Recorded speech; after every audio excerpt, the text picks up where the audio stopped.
はい、GoPro 10のですね、ファームウェアがアップデートされまして、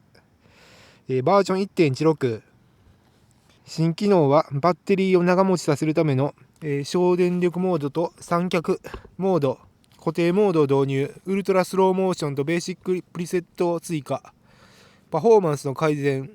低速撮影中のスタビライゼーションの性能改善。低速撮影中って何？一般的なバグ修正とユーザーインターフェースを改善というわけで、結構ね変わってるところがありまして、まず1点が本体バッテリーを抜いて外部バッテリーで給電しながらの撮影の時に、録画の時に以前のバージョンではちゃんと映像が出てなかったんですよね。録画ボタンを押すとここで画面が真っ暗になってたのが、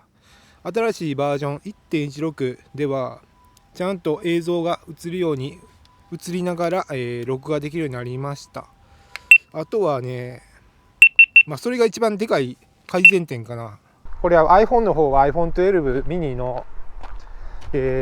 超広角で、 GoPro の方はリニアかな。リニアと水平維持モードね。夕方の映像ですね。こんな感じで、iPhone は結構綺麗に撮れてるような気がする。 GoPro の方はどうよ。手持ちのミニ三脚でやってますので、全くiPhone の方は手ぶれがやばいと思うけど、 iPhone の方は超広角なのであんまり動きながら撮影するのには向いてないんですよね。 GoPro の方は水平維持が使えているのでめちゃめちゃやばいと思う。映像的には手ぶれ補正の。じゃあ普通モードで、これ GoPro 10の方が広角の普通の一番オーソドックスなモードね。 iPhone の方も、広角の普通のモードですね。 iPhone には手ぶれが生じるか。 GoPro の方が圧倒的になんか綺麗になるんですよね。やっぱ映像比較しても細かい手ぶれがないんですよね。 GoPro の方は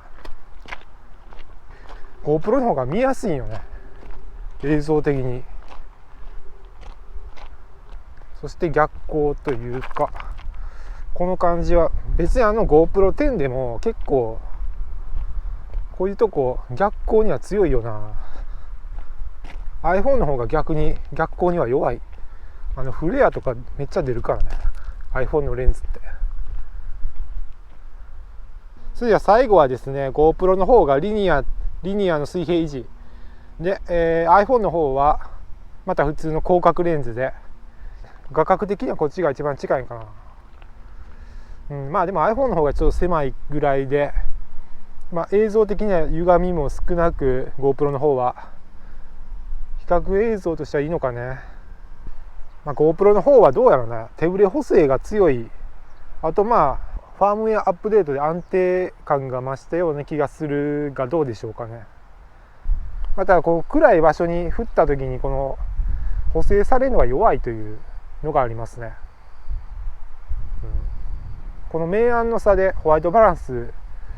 変わりますけど、それがちょっと GoPro の方が遅いね。 iPhone はすぐクイックにこう変動しますけど、 GoPro の方は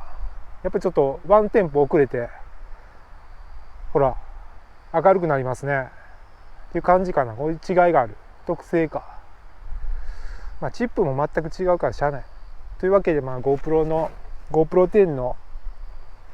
最新ファームウェアバージョン 1.16 を試した感じでした。